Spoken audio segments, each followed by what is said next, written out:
પ્રસ્તુત છે પ્રાસંગિક. વિષય છે શ્રી રામ મંદિર પ્રાણ પ્રતિષ્ઠા મહોત્સવ. સંપાદન અને પઠન છે જયદેવ વૈષ્ણવનું.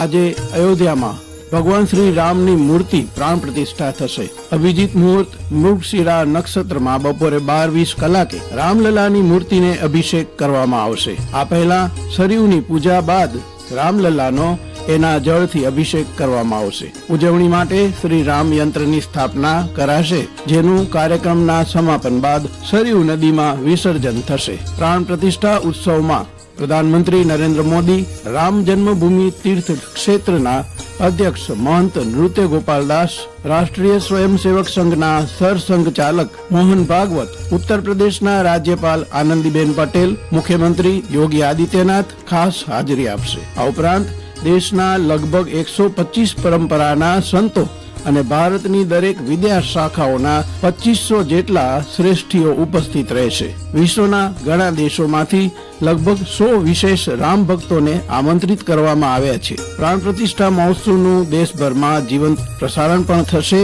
કેન્દ્ર અને રાજ્ય સરકારોએ આજે સરકારી કચેરીઓમાં અડધો દિવસ રજા જાહેર કરી છે. દેશભરના મંદિરોમાં રામ નામ સંકીર્તન સાથે આરતી અને પ્રસાદનું વિતરણ કરવામાં આવશે. મંદિર તરફ નજર કરીએ તો રામલલાની 4.25 ફૂટ ઊંચી ઊભી પ્રતિમા કમળના આસન ઉપર બિરાજમાન થશે. હાથમાં ધનુષ બાણ છે. આસન મકરાનાના આરસપાણથી બનેલું છે. તેના ઉપર 4 ફૂટ ઊંચું સિંહાસન રાખવામાં આવશે, જેના ઉપર રામલલા બિરાજમાન થશે. આ સિંહાસન ઉપર સોનાનો ઢોળ ચઢાવવામાં આવ્યો છે. મંદિરનું શિખર પણ સોનાનું રહેશે, પરંતુ આ કામ પ્રાણ પ્રતિષ્ઠા બાદ કરવામાં આવશે. રામ મંદિરમાં કુલ 46 દરવાજા લગાવવામાં આવશે. એમાંથી 42 ને 100 કિલો સોનાથી કોટેડ કરવામાં આવશે. આ દરવાજા મહારાષ્ટ્રના સાગના લાકડામાંથી બનાવવામાં આવ્યા છે. એના પર તાંબાનું પડ લગાવ્યા બાદ સોનાનો ઢોળ ચઢાવવામાં આવ્યો છે. રામલલાનું સિંહાસન પણ સોનાનું બનેલું છે. મંદિરમાં ભગવાન શ્રી રામની પ્રાણ પ્રતિષ્ઠા પછી તેમની ચરણ પાદુકાઓ પણ રાખવામાં આવશે. આ ચરણ પાદુકાઓ 1 કિલો સોના અને 7 કિલો ચાંદીથી બનાવવામાં આવી છે. રામ મંદિરને પરંપરાગત નાગર સ્થાપત્ય શૈલીમાં ડિઝાઇન કરવામાં આવ્યું છે.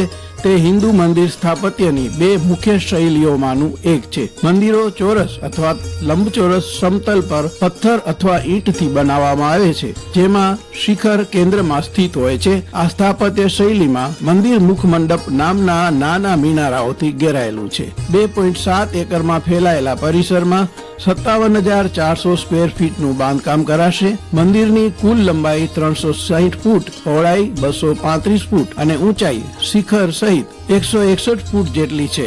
આ 3 માળના મંદિરમાં દરેક ફ્લોરની ઊંચાઈ 20 ફૂટ હશે. 392 સ્તંભ અને 44 દરવાજા હશે.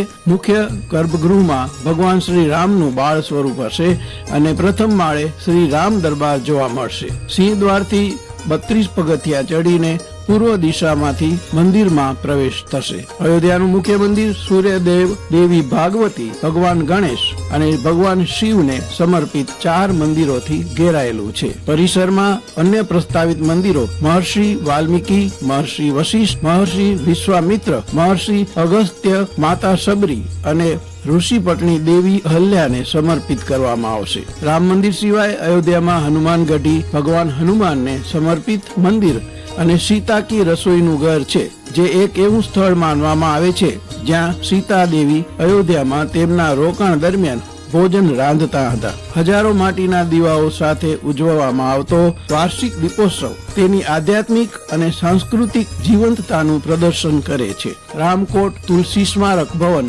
શ્રી નાગેશ્વરનાથ મંદિર, કનક ભવન, મણિ પર્વત, કોરિયન પાર્ક, દશરથ ભવન અને શહેરમાં જોવાલાયક અન્ય સ્થળો છે. અયોધ્યાનો ઇતિહાસ પૌરાણિક કથાઓ, સાંસ્કૃતિક ઉત્ક્રાંતિ અને ધાર્મિક મહત્વ સાથે વણાયેલો છે. સરયુ નદીના કિનારે સ્થિત અયોધ્યાએ તીર્થયાત્રીઓ, ઇતિહાસકારો અને પર્યટકોને આકર્ષ્યા છે, જેઓ પૌરાણિક કથાઓ અને ઐતિહાસિક મૂળથી આકર્ષિત છે.